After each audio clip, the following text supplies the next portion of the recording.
So here we go. Last night we learned that when it comes to the point in the Seder where we say Pesach Mahu Omer, so we're supposed to lift up the matzah, and when you get to the part of the maror, we're supposed to lift that up as well. But we don't lift up the shank bone because it could possibly be seen as hektish, as now it's Beis Hamikdash property, and you can't eat it outside the Beis Hamikdash, even during the day. Now, if we keep it on the Seder plate, so we could eat it during the day, but we still don't eat it at night because it looks like it's part of the Carbon Pesach. We need to feel as if HaKadosh Baruch Hu took us out of Mitzrayim, as it said in the Gemara. We said two different ways to explain that. One is it's like we took a time machine back to the future, and we got to feel like we're going out of Mitzrayim. The other way is like what Rav Hirsch explains, that every Yantif is about a specific koach being put into the world on that day. And what's Pesach about? Hashem puts us into our own Meitzar, into our own Mitzrayim of struggles, pains, and He's bringing us out. And we realize Seder night that every single trouble that we've had is only because Hashem put us there to grow as a person, and He's helping us through everything. That's what we're supposed to feel. And we also said it's okay to drink wine and other beverages between glass 1 and 2, also glass 2 and glass 3, as long as we had in mind at the Berei Pri Hagafen that we wanted to drink.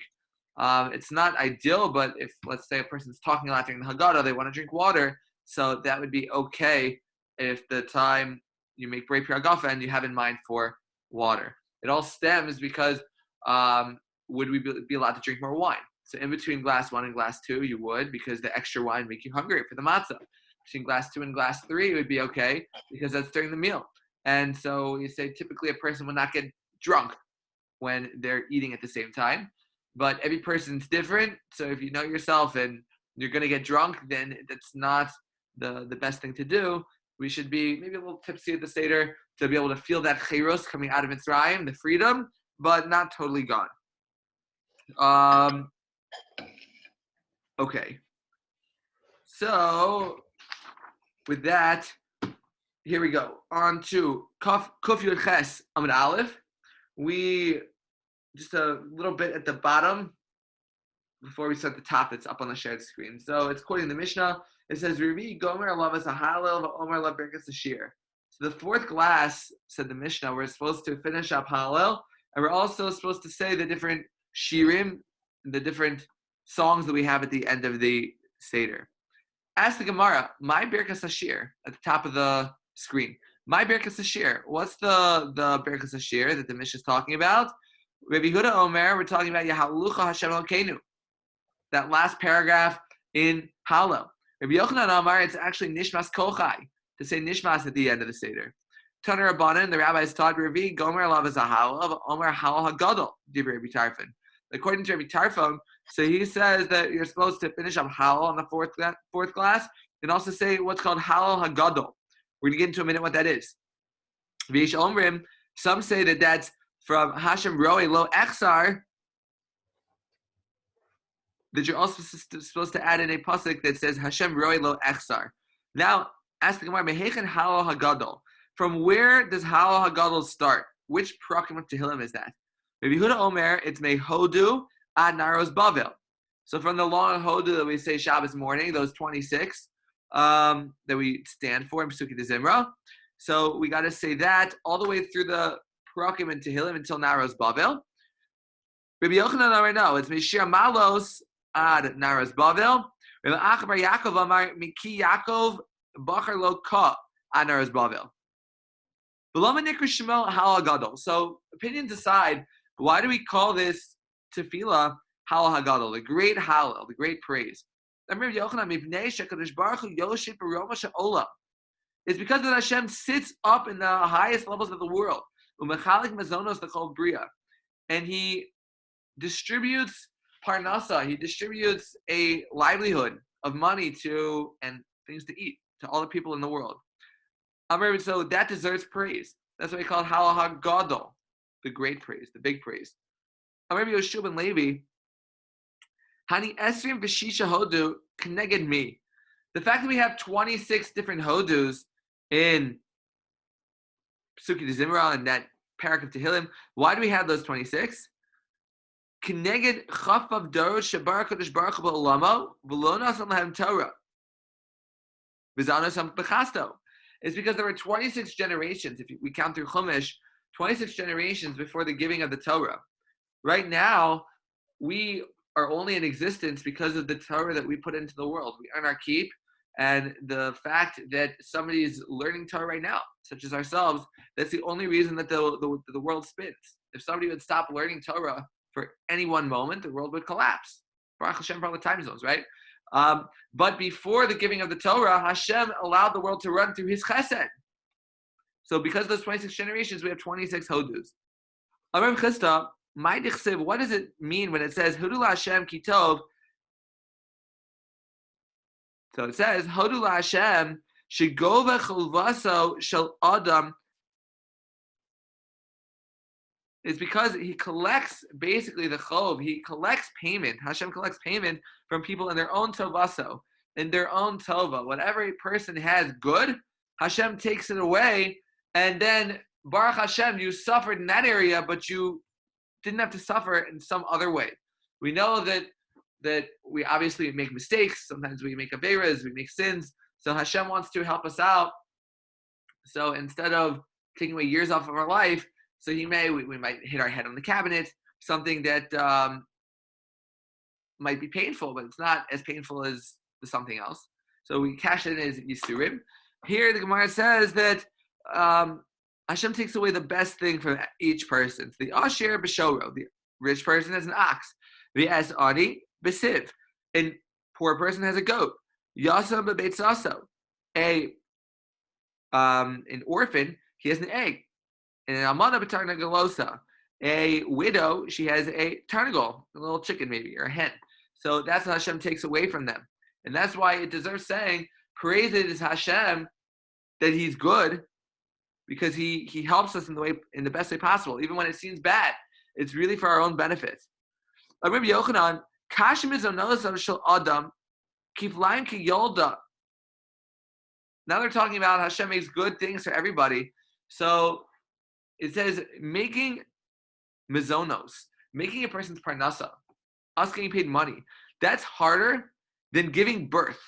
Why? Where it talks about Chava receiving the punishment, right? When Adam and Chava ate from the Eitz Hadas, from the tree of knowledge in Garden of Eden. So Hashem gave man the punishment that he's got to go to work, and He gave women the punishment that they need to have children. So He's saying, the Gemara is saying that having children is not nearly as bad as earning a parnasa, earning a livelihood, because it says by having children, be'etzev in the singular, ubemazonos k'sev be'etzvam. It writes it in the plural. It seems that going to work is at least double the challenge of having a child. Amir Yochanan, kash mizonos shel adam yoser min haga'ula. The getting a parnasa, getting steady income, is harder than even the geula of Hashem bringing us to Mashiach. Why? Diba geula ksiv. It writes by geula hamalach hagoel osi min kol ra. So it says that the malach ba'alma, it's an angel that's going to take us out of our galus and bring us into geula. Be'ilu b'mezonos ksiv halokim haroa osi. So when it talks about our mezonos, our income, so it says Hashem is doing it Himself. Amar Yeshua ben Levi, B'shash Amar Kadosh Baruch Hu la'Adam, B'kotz v'dror tatzmiach lecha, zalgu einav demaos. At the time that Hashem basically gave the punishment to Adam Arishon, he's got to go to work. He's got to drop out of kolo, right? So he starts crying.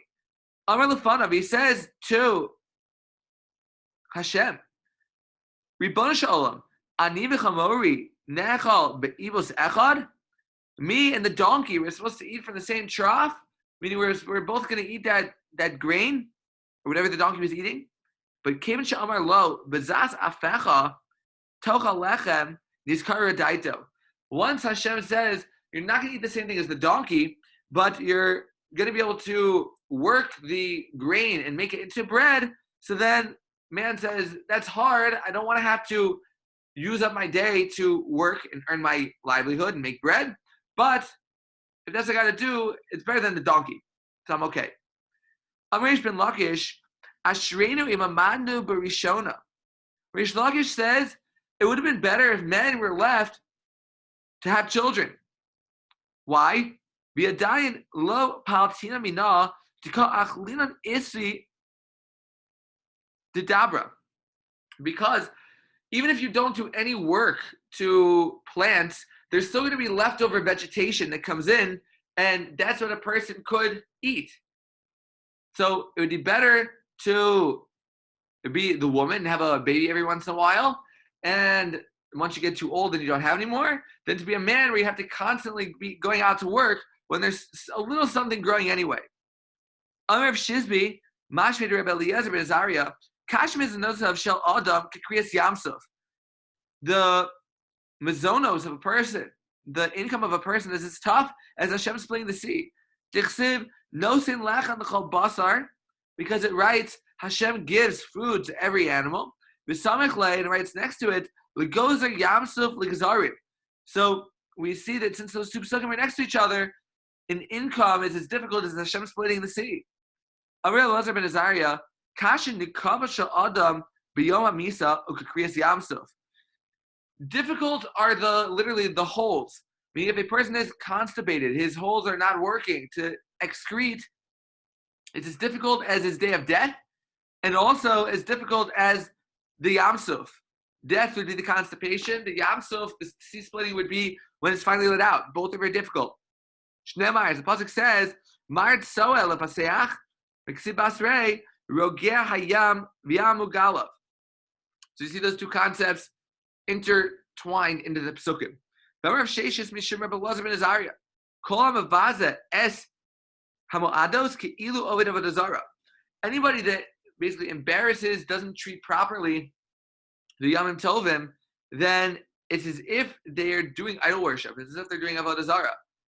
The Rashbam says this is talking about Chol HaMoed. That a lot of times we think Chol HaMoed, a little more emphasis on the Chol than on the Moed. It's more of a weekday than it is a Yantif. But however, there are certain heterim leniencies to get around work, but really it is a yantif like anything else. And so it says, if you embarrass Chol HaMoed to the point that it shouldn't be, it's like you're worshiping idols. Shnemar, as Pasuk says, Elokei ma'asecha lo ta'aseh lecha. Fake gods you should not make for yourself. V'ksiv basrei, and it writes after that, as Chag HaMatzos tishmor.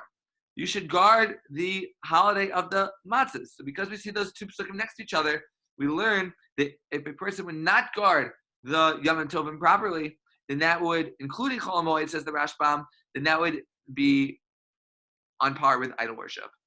Remember, Sheshis Mishim Rebbe Elazar ben Azariah, Kol Mesaper Lashon Hara, V'Kol Mekabel Lashon Hara, V'Kol HaMeid Edo Sheker B'Chaveirav, Roy LaHashlich L'Klavin. If a person speaks over Lashon Hara, if they say over Lashon Hara, or if they hear Lashon Hara, they're listening to it, or they make Eidos Sheker, they make testimony that's false testimony in court, so they deserve to be thrown to the dogs. Why is that? Shnemar. The pasuk says, the Kelav Tashlichon Oso, talking about if we get a treifa, if we shech the animal the wrong way, we're supposed to give it to the dog. The Kelav Tashlichon Oso, the Ksib Basrei, but it writes right after that, Lo Sisa Shemei Sham. A person should basically not bear false witness. B'kari Bey. So how do we say that word lo sisa? We should say it as lo sasi, meaning cause to hear. So whether you hear or whether you cause somebody else to hear, then that's going to be a problem. So now we're saying, since that there is, we're getting back to halagadol for a moment. We're saying since that there is a concept of halagadol on the first line there at the top of the screen. So since that there is a concept of halagadol, my time amrinan. What's the reason that we say this halal? Mishum sheish bo chamisha devarim halalu. Because we have these 5 components in our lives that deserve thanking Hashem for. 1, Yitzitz Mitzrayim. coming out of Egypt. 2, Kriyas Yamsuf, the splitting of the sea. 3, Matan Torah.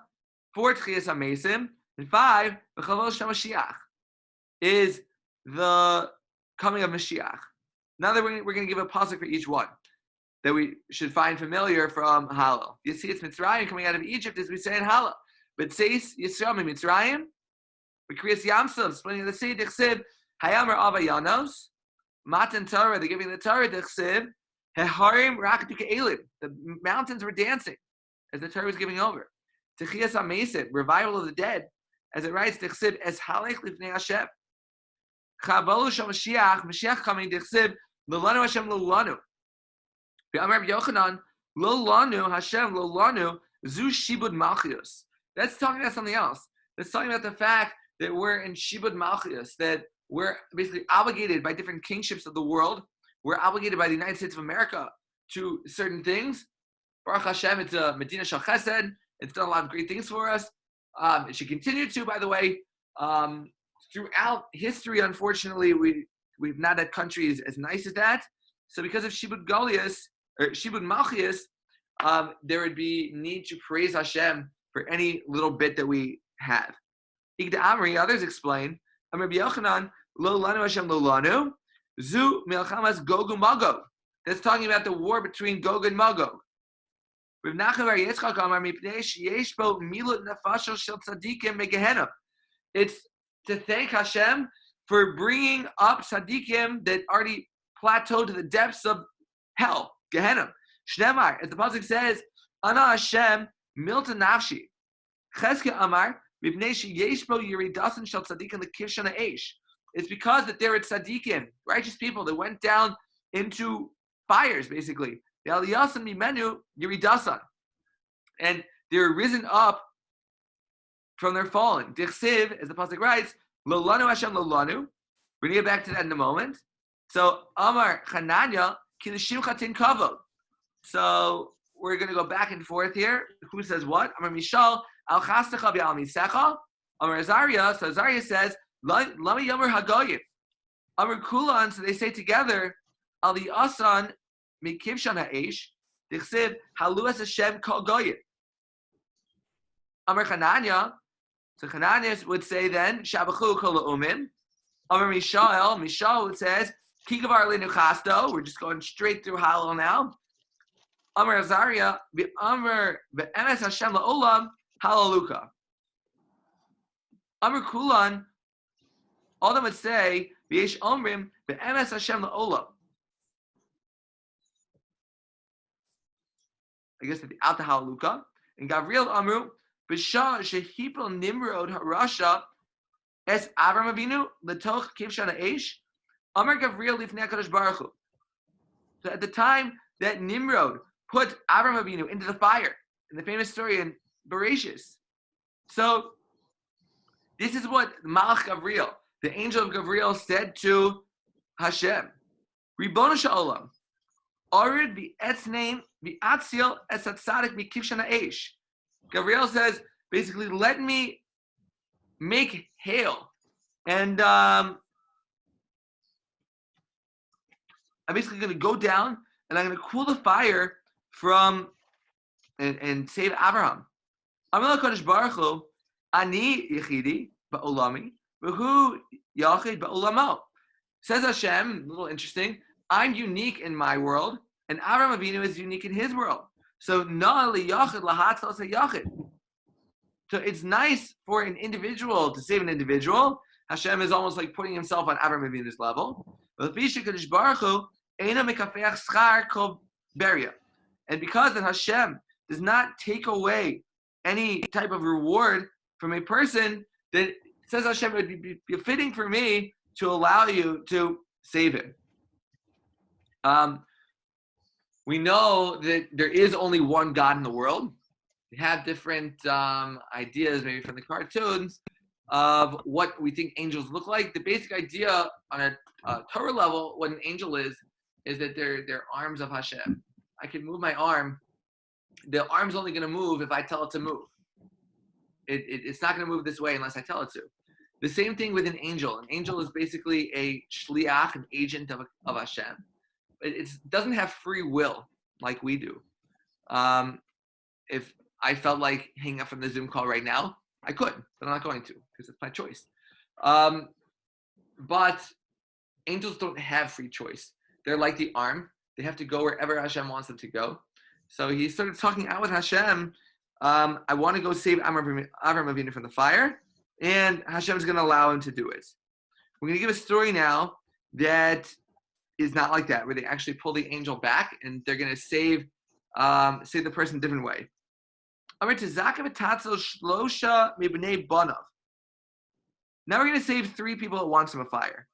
Darshab Shimon Hashulani, Bishah Shehibel Nebuchadnezzar Harasha. So Nebuchadnezzar in history, he put down Hanani, Mishael, and Azariah, the Toch Kivshana Eish. He put down Hanani, Mishael, and Azariah into the fire. Ahmad Yirkamu, who's the Sar HaBarad. So Yirkamu, who is apparently the angel of hail, he says, Lifnei HaKadosh Baruch Hu, Amar Lefanav, Ribono Shel Olam, Arad V'Esein Esa Kivshan, V'Atzal Tzadikim Halalu MeKivshan Eish. He says to Hashem, let me hail down onto the fire inside the oven where they are, and that will cool down the fire and save them. Amar Lo Gavriel says back to him, Ein Gevurasa Shel HaKadosh Baruch Hu B'kach. There's no power seen, or at least not as much power seen to Hashem if you would do that. Why? She'ata Sar Barad Hakol Yodein She'amayim Machvin Es Ha'esh. Because if you put hail down, well, everybody knows that's natural. If it hails, it could be it could be taken that it just started hailing for whatever reason. It rains sometimes, it hails sometimes, and that's normal. However, there's a bigger way to make a Kiddush Hashem in the world that everybody will realize that Hashem is the one that saved them. What's that? Ani sar shel eish arad bi'akrer mebifnim. Rather, I, says Gabriel, who is the Malach, the angel of fire, he says, why don't you let me go down instead? And I'm going to save Avram Avinu. So it says, V'agdiach mebechutz v'asa nes v'toch nes. And basically, I will then make a fire on the outside, not only just saving the 3 on the inside of the oven, but also killing the enemies on the outside. It will have a miracle within a miracle.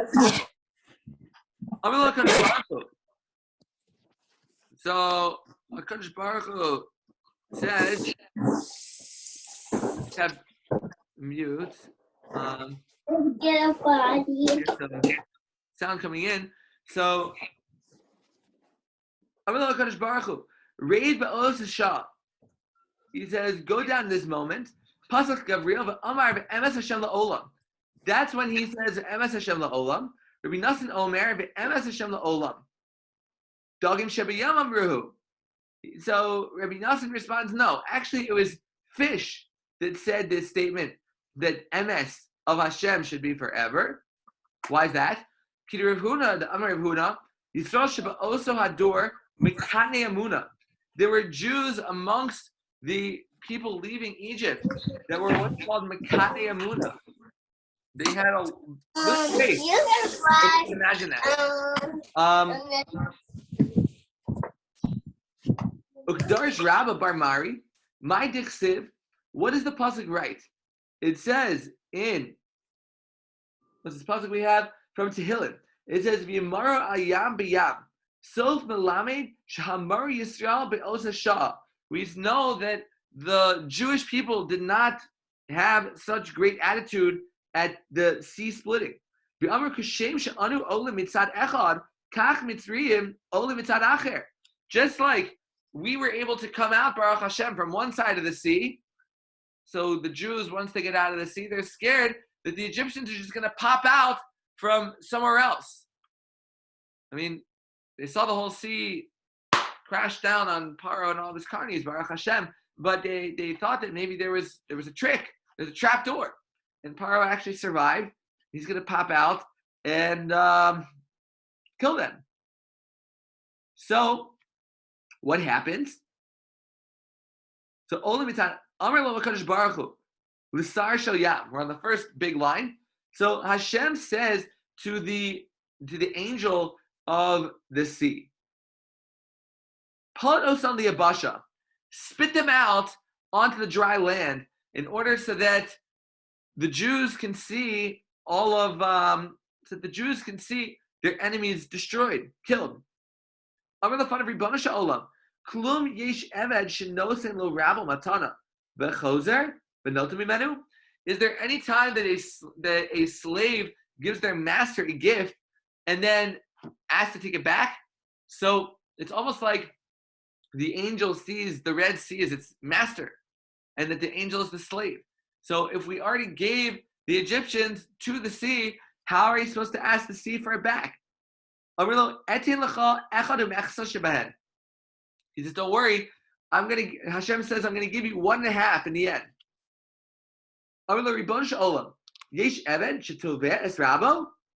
Is there, the angel says back to Hashem, is there a time that a slave ever asks his master for anything? He says, don't worry about it, Hashem says. The Kishon River is going to be my guarantor. We'll get back to that in a moment, but it says, Miyad, Polit Osan Le'abasha. Immediately, the sea spit out all of Paro and the chariots and all the people in the army. Ubal Yisrael V'ro Osan. And Klal Yisrael came and he saw them. Shnemar, as the pasuk says, we say in Pesach December every day, B'yar Yisrael es Mitzrayim meis asfas hayam. The Klal Yisrael saw all the Egyptians dead on the lip of the ocean. My echad. What's this 1.5 business that we told the sea you'll get 1.5? The ila b'paro ksiv sheish me'os rechav b'chor. Because by Paro it says that there were 600 chariots that it got to swallow. By Sisra Barzel. By Sisra, it writes that they had 900 chariots made out of silver. Now we're going to tell the story of Sisra getting swallowed up by the sea, and that's going to basically be the guarantee to the Red Sea that it's okay that you swallow Paro, you'll gain 1.5. Kiyasa Sisra, us alayu bedaki to Parzla. So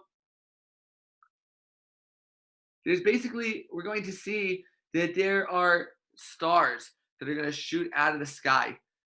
Stars are basically big fireballs, and they're going to come down and basically attack the nation or the army soldiers of Sisra, as it says. Hashem puts a bunch of stars on their path. The pasuk says, Min shemayim nilchamu hakochavim. So kevan nenichasu kochavei shemayim alayu. Since all these stars from the heavens have been put on their path, akdiru hani dikari deparzala. So it's basically burning them up. They're very hot. Nechisu liakdure lemischi nafshayu benachal kishon. So what do? They go into the Nachal Kishon, into the Kishon River to cool off. Now Hashem says to the Nachal Kishon, Lecha v'hasholim arvuncha. Act now. Swallow them up, and that should be the payment that the Red Sea lost from the Egyptian soldiers and from Paro. Miyad garfam Nachal Kishon v'hashlichon liyad. So immediately the sea swept them away, the Nachal Kishon, and bye-bye Sisra. Shnemar, the pasuk says, Nachal Kishon gar from Nachal Kardum. That says, my Nachal Kedumim. What is the Nachal Kedumim? It's a Nachal Shenasa Arev. It's a river that became an Arev, became a guarantor. Mikodem Ka'osa Shah, Peschu Dagim, Shal Yam. It's an old guarantor, just like the fish of the sea originally. And because the fish saw that Hashem's truth stuck around forever, yeah, the Egyptians are spit out, but they regained some friends later from Sisra in the sea. So they say that the truth of Hashem should be forever. Amir Rabbi Shimon ben Lakish, my dichsiv, what does the pasuk mean? Moshivi akeres abayis, that we say in Hallel. Amra kinesis Yisrael livnei Kadosh Baruch Hu, Ribbon Shalom, Shemoni banecha kechol hazu hadar beikari batin. Is basically the best citizens, the best Jews, best mitzvah performers of the Jewish nation, they say to Hashem, you basically made me lower, like the mice hiding under the home, because of the strugglers in our nation.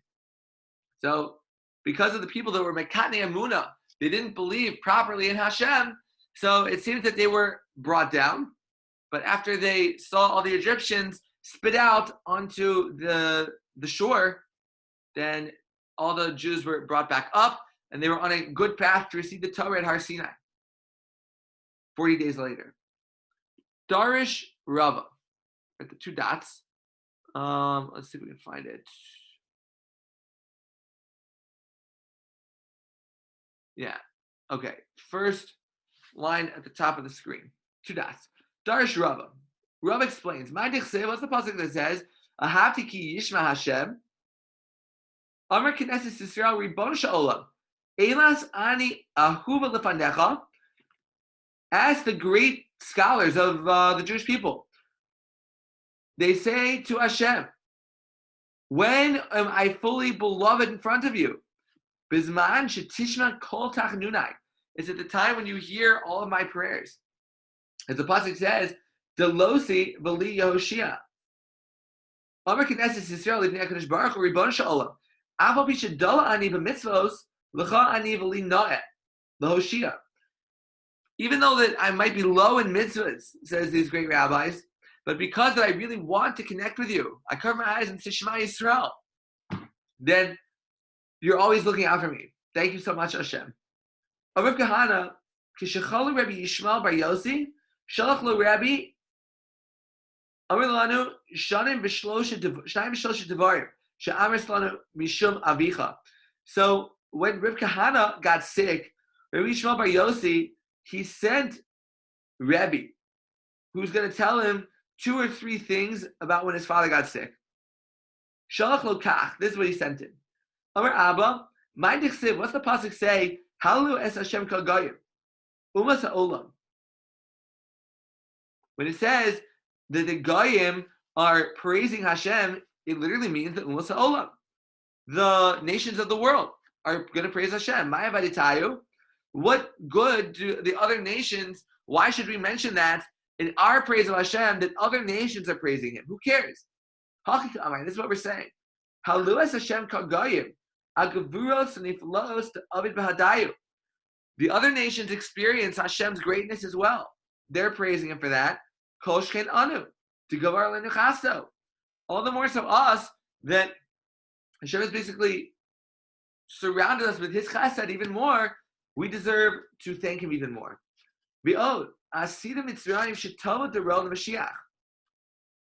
Another teaching he taught is that Mitzrayim is the Egyptians are eventually going to give a gift to Mashiach when he comes.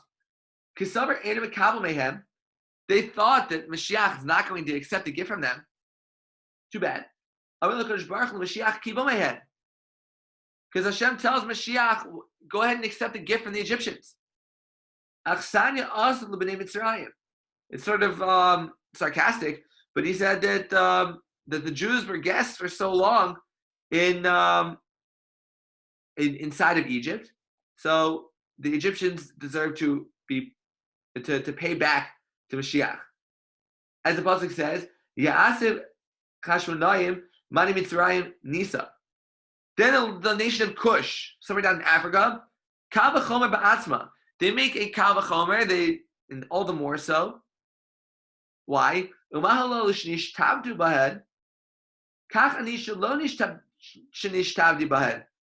Just as Egypt, which has basically enslaved the Jews for 210, 400 years, and they gave something, and Mashiach accepted, so we should give them a gift as well. Lo koshkein, so Hashem said, go ahead, Mashiach, and accept the money from Cush as well. As the pasuk says, Cush tarets yadav le'elokim nisa. Now, Malchus Romi Arasha, the Romans make a kal v'chomer on themselves. Kal v'chomer ba'atzma, u'mahalolu she'ein acheim, kach anu she'ein acheim l'koshkein. Somehow the Romans see themselves as the Jews' brothers. So because they say, well, Cush is not a brother of the Jews, and they still give a gift. All the more so, people like us should give a gift to Mashiach. Allah Kadosh Baruch Hu, the Gavriel. So Hashem's going to say to the angel Gavriel this pasuk: Gar chayes kana, gar chaya, v'kana lecha eda. Basically, reprimand the animal that's hanging around the reed. And if you would reprimand that animal properly, then you will acquire a nation or a group. So sounds like maybe take the money, but also give the Romans a fair reprimand. Something else we say about the pasuk: Gor chayis kona shedar ben hakanim.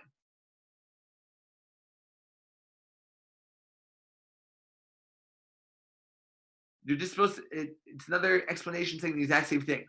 That you're supposed to reprimand the animal on the reeds that lives amongst the reeds. The Chsiv is another pasuk says, V'chayse mena chazir me'ar v'ziz shadi yirena.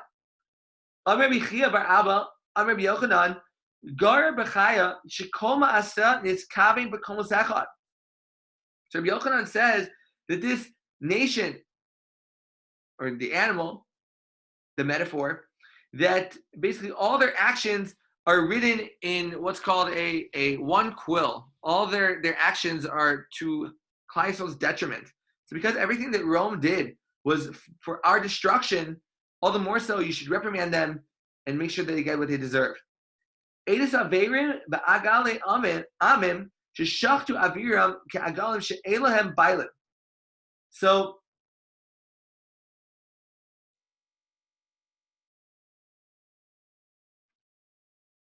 basically, they shechted us just like the animals that do not have owners. If an animal doesn't have an owner, so of course, why wouldn't you shecht it? So they saw us as we don't have an owner. Who's our owner? Hashem. They didn't believe in Hashem, and so when they went to kill us, it seemed something very, very bad. Then the pasuk says, "Misrapetz beratze kesef sheposhin yad lekabel mamo." Ve'ein osen rason bailim. Just an explanation of the previous pasuk, saying that because they don't view it that we have owners, that's why they were able to, or they thought they were able to kill us. And that's when Hashem's really going to take it out on them, on the Romans. Pizer amim krevos yachafetzum. This is another pasuk. Basically, we were spread out amongst the nations because that's what we wanted. The Beis HaMikdash was destroyed. We were sent into Galus, into all the nations, because we wanted it. Migarm lahem liYisrael she is pazir lebena umos ha'olam. What is it, asked the Gemara, that causes all the nations to be spread into the world? Krivos shayuchafeitzin bahen. It's because everybody wants to be tied to the United States of America, or to England, or to fill in the blank around the globe. That we unfortunately, I'm really talking to myself, we need to draw that barrier that we are people living in America, but that does not make us Americans. We should have a yearning to go back to Eretz Yisrael, and we are in the nation of Klal Yisrael, no other.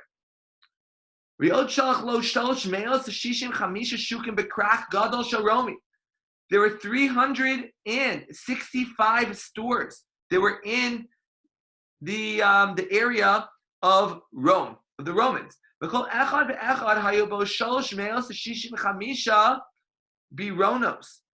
were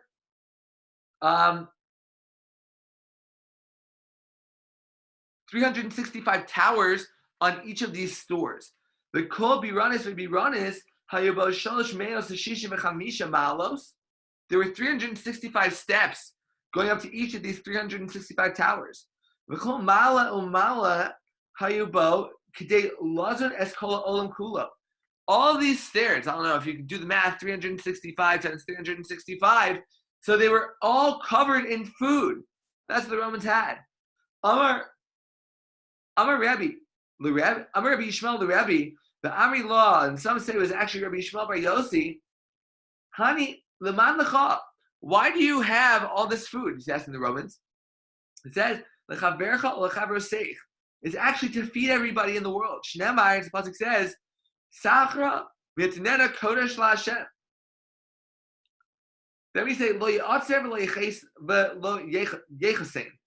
A person should not store things in any type of storage place called an otzer or a chosen. Let's explain. My lo yatser doesn't mean a person should not put things into an otzer. Tani of Yosef, lo yatser ze bayis otzer. It's a place where we store extra food called an otzer. Lo yichasein ze beis geniza. A chosen is specifically a geniza, not for food, but for gold and silver. It seems that there would be a problem of saving that as well. My kili yoshrim lifnei Hashem. What is it that we say in Hallel that it says liyoshrim lifnei Hashem? Amar Belazar. So Amud. So Amar Belazar zaham makir makam chaver b'yeshiva. This is the people that basically know the ins and outs of all their friends in the yeshiva. They're there first. He doesn't just know where his friends sit in the yeshiva, but they are able to say hello to their friends as well, because they're there first. What is this thing that's covered up by the ancient one? What does Hashem cover up? Hashem covers up the Sisrei Torah, the secrets of the Torah that commonly today we know as Kabbalah. So Kabbalah is really a true thing that not Hasidim, but the Baal Shem Tov, others in history have rediscovered, and Hasidim have been known famous to broadcast that to all of Klal Yisrael. Others say that no, it's really just for the higher spiritual people. They learned through Shas and other Sfarim many times. Okay, but Hashem hides it away. Others explain that pasuk is actually talking about people uncovering what Hashem tried to hide. My ninu, what's that? It's the Taimei Torah. The reasons behind mitzvahs, Hashem does not give us reasons for mitzvahs, but a lot of times, Sfarim and rabbis quoting them like to inform people of reasons behind the mitzvahs. Even if it's not the true reason, the real reason is that Hashem said so. Okay, but it sometimes helps us to fulfill the mitzvah. And so we like to uncover that. Amir Kahana Mishum Rabbi Yishmael Rabbi Yossi. My dechsev, what does the pasuk mean when it says Lavanasech Mizmor LeDavid? Zimmer Lemisha Notzchen Oso. Hashem is singing to the people that beat him. V'sameach ba, and he's also happy in it. We see that because of that, the qualities of Hashem are not like the qualities of man. Why? If we lose a game of chess, we get upset. But if a person beats Hashem, Hashem gets very happy. Shnemar, it's what it says by Moshe Rabbeinu, this is the part where Hashem was about to throw Klal Yisrael away. And Moshe basically convinces Hashem to keep them around. So, Lule Moshe Bechiro Amad Befaretz Lefanav. So, the pasuk basically says that Hashem was happy that Moshe was able to sway him the other way. He's happy that he got to keep Klal Yisrael, even though that it's really, quote unquote, losing, because it's not what Hashem wanted. But Moshe changed his mind. Hashem was happy about it. Rabbi Kahana Mishum Rabbi Yishmael Bar Yossi, Rabbi Shimon ben Lakish Mishum Rabbi Yehuda Nisia Mai Dechsiv. What does this pasuk mean? B'yadei Adam mitachas kanfeyet. So we changed the word to Yado Ksiv, not Yadi, but Yado, his hand. What does it mean? Yado Shel Kadosh Baruch Hu Sheprusa Tachas Kanfei Hachayos. It's the hand that Hashem outstretches underneath of all the lives of people, in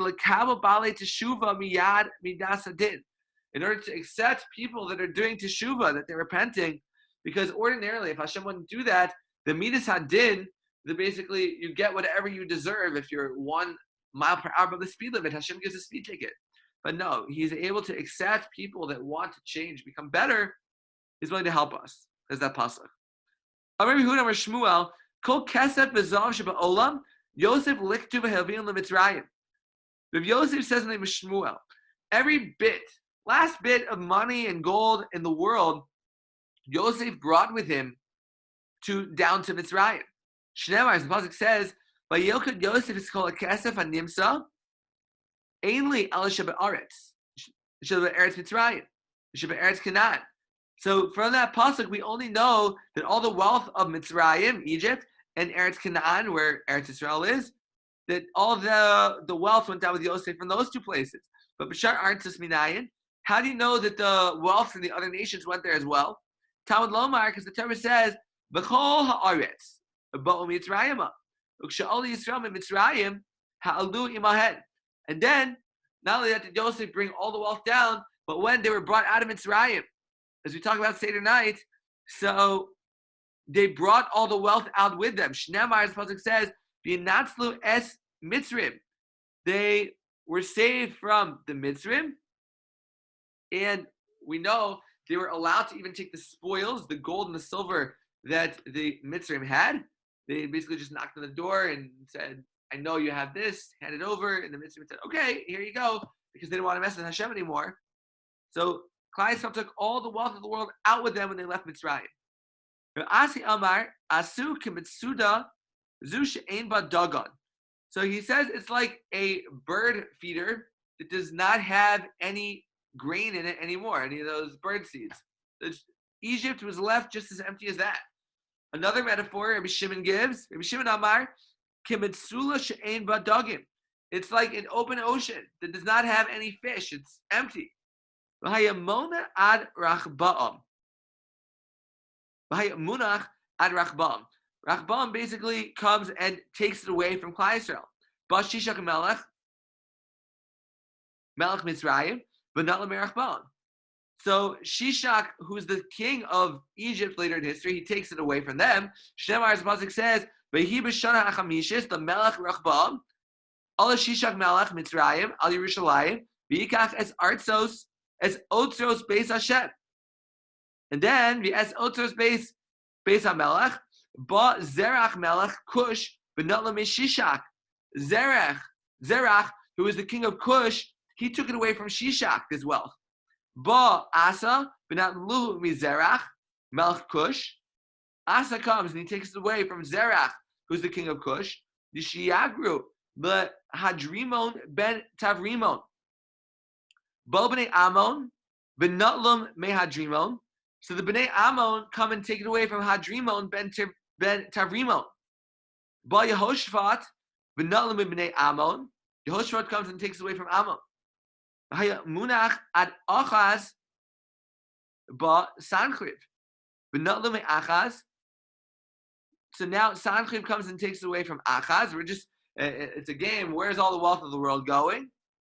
Ba Cheskia v'natlu me Sanchriv. Cheskia now takes a hold in it. Hayamunach ad Sitkia bo Kishdim v'natlu mid Sitkia. Bo Parsiim v'natlu Mikishdim. Then the Parsiim, the Persians, take it away. Bo Yavanim v'natlu me Parsiim. The Greeks come and take it away from the Persians. Bo Romiim v'natlu miyad Yavanim. So the Persians then come and take it away from the Romans come and take it away from the Persians, and miyad Yavanim ve'adayin munach baromi. At least in the times of the Gemara, the rabbi said that all the wealth of the world that originally Yosef took down with him to Mitzrayim and the Jews brought out was left with the Romans before its destruction. Where is it now? I'm not sure. America probably has a big chunk. 2 dots. We're getting there. Amar Bichama, Bar Chanina, Shalosh Matmonios Hidman Yosef in Mitzrayim. There were 3 different treasures that Yosef hid in Egypt when he went down. Achas Nisgala LeKorach. One was revealed to Korach. Achas Nisgala LeAntoninos ben Asiru. One was revealed to the Roman Emperor Antoninos. Achas Genuza LeTzadikim Asad Lavo. And one was kept away for tzaddikim in the world to come. Pasuk says, Osher Shamar LeBailav LeRa'aso.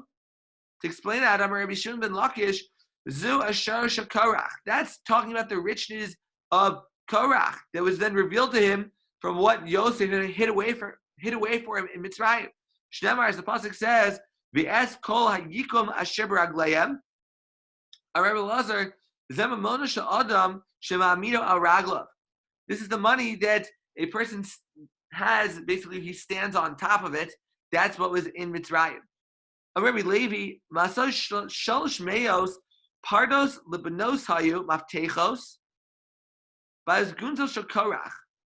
There were 300 mules that were carrying keys that went off to the storehouses of Korach.